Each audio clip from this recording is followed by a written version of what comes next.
حضرت سیدہ سے مخاطب ہو کر فرمایا رسول اللہ صلی اللہ علیہ وسلم نے کہ کیا باتیں ہو رہی ہیں.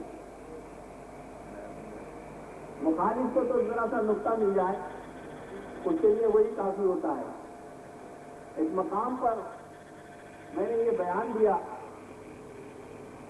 تو وہاں کوئی ایسا بدعقیدہ موجود تھا جو حضور نبی کریم صلی اللہ علیہ وسلم کے علم غیب کا قائل نہیں تھا. پھر تو کر دیتے تھے وہ فوراً اس کے پردے پہ لکھ کر مجھے بھجوایا. یہ لکھا تھا کہ آپ نے جو ابھی یہ بیان دیا ہے کہ حضور نبی کریم صلی اللہ تعالیٰ علیہ وسلم نے حضرت علی اور حضرت سیدہ سے پوچھا کہ کیا باتیں ہو رہی ہیں. اس کے معنی یہ ہوئے کہ حضور کو کچھ علم نہیں تھا. اگر ہم یہ بات کہہ دیں اپنے منہ سے تو ہمیں تو ہمارے پر ہزار ہزار لانتے اور وہابی اور فلاں فلاں فلاں نجدی کہا جاتا ہے.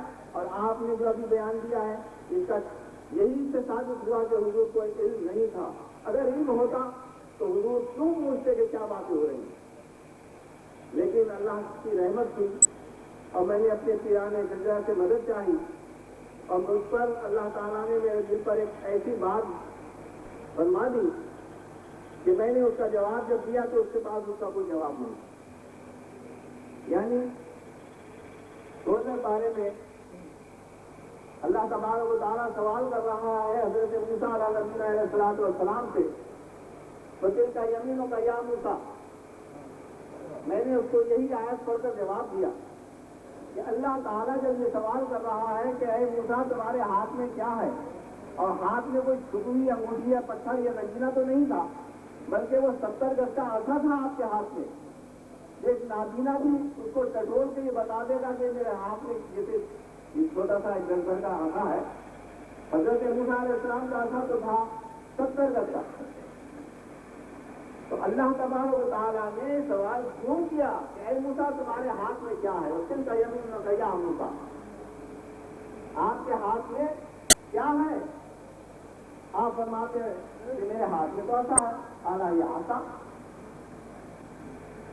آپ کو بھی یہ خیال نہیں آیا کہ اے اللہ آپ پوچھ سکتے تھے کہ اے اللہ تو دلوں کی بات سے واقف ہے, دلوں کے بھید سے واقف ہے, خیال اور خطروں سے واقف ہے, پھر مجھ سے کیوں پوچھ رہا ہے کہ میرے ہاتھ میں کیا ہے. نہیں, وہ صحیح پوچھا. اللہ تبارک و تعالیٰ نے صحیح معلوم کیا. حضرت موسیٰ علیہ السلام کی زبان میں لغت تھی. آپ بیان کرتے تھے تو تلاتے تھے تھوڑا. آپ کو غور کیجیے اس بات پر کہ چھوٹا بچہ جب تلاتا ہے تو اس سے بار بار پوچھا جاتا ہے, اس سے بار بار اس سے بڑے پوچھتے ہیں کہ بتاؤ یہ کون ہے, چچا ہے, ماموں ہے, خالو ہے, پپا ہے, کون ہے یہ تو بتائیں. اور وہ تلا کر بیان کرتا ہے کہ مجھے چچا بھی نہیں کہتا, پھر چچا کہہ دیتا ہے. اور وہ کتا کہنا اس کے بڑے کو اچھا محسوس ہوتا ہے. حضرت موسیٰ علیہ السلام نے جواب میں عرض کیا کہ مولا یہ میرا عصا ہے, اور یہ وہ عصا ہے جو حضرت آدم علیہ السلام جنت سے لے کر تشریف لائے,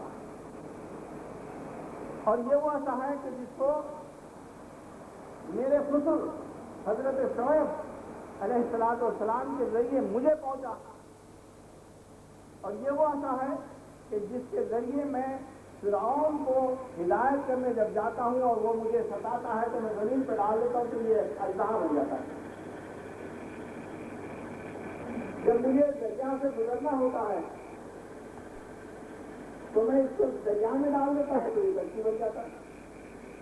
جب مجھے اپنی بھیڑیں چرانا ہوتی ہیں تو میں اپنے عصے سے درخت کو جھاڑتا ہوں تو پتے گرا دیتا ہے. بہت سے اس کی آپ نے فضیلتیں بیان کی. میں نے اس سے کہا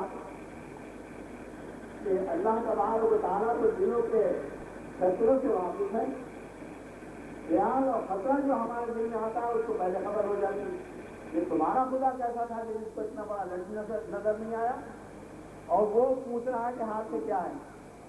اگر نبی کریم صلی اللہ تعالیٰ علیہ وسلم نے یہ سوال کر لیا اپنی بیٹی سے اور اپنے داماد سے اخی رسول اور زوج بطول آپ بھائی بھی ہیں، اور آپ نے فرمایا کہ تیرا گوشت میرا گوشت، تیرا خون میرا خون، آپ کی بڑی فضیلت ہے۔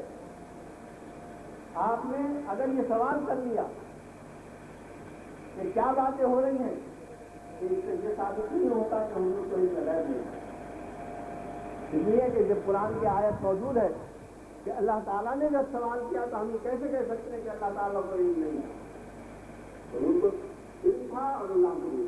اب ایک چیز یہ ہے کہ حضور کو جو علم ہے وہ عطائی ہے، اللہ تعالیٰ نے عطا فرمایا ہے، اور اللہ تعالیٰ کو جو علم ہے وہ ذات ہے،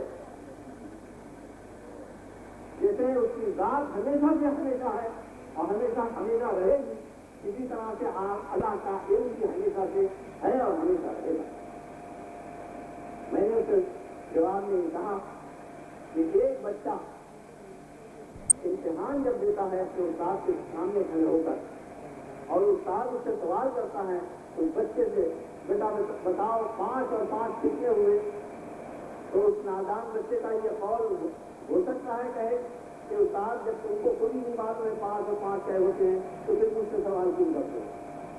یہ اس کو حق ہے، ہر چیز نہیں ہے، اس کو کہنے کا حق ہی نہیں ہے، مگر مخالف کو تو تھوڑا سا موقع مل جائے، چاہے وہ بھی کھانا پڑے اس کو، اور اس کے پاس اس کا کوئی جواب نہ ہو، لیکن اس کو تھوڑا اعتراض کرنے کا موقع ملتا ہے۔ قرآن عظیم ہم بھی پڑھتے ہیں اور آپ بھی پڑھتے ہیں، ایمان والے جو ہیں وہ حضور کی ہر لفظ سے شان ثابت کرتے ہیں، ہر لفظ میں حضور کا رفعت و بلندی اور مقام دکھتا ہے، اور شیطان جب پڑھتا ہے تو یہ بھولتا ہے، اور فرما دیا انا بشر مثلکم یوحی الی، پر مجھ پر وحی بھی آیا کرتی ہے۔ امتیاز سے نہ کر دیا یہ کہہ کر ممیز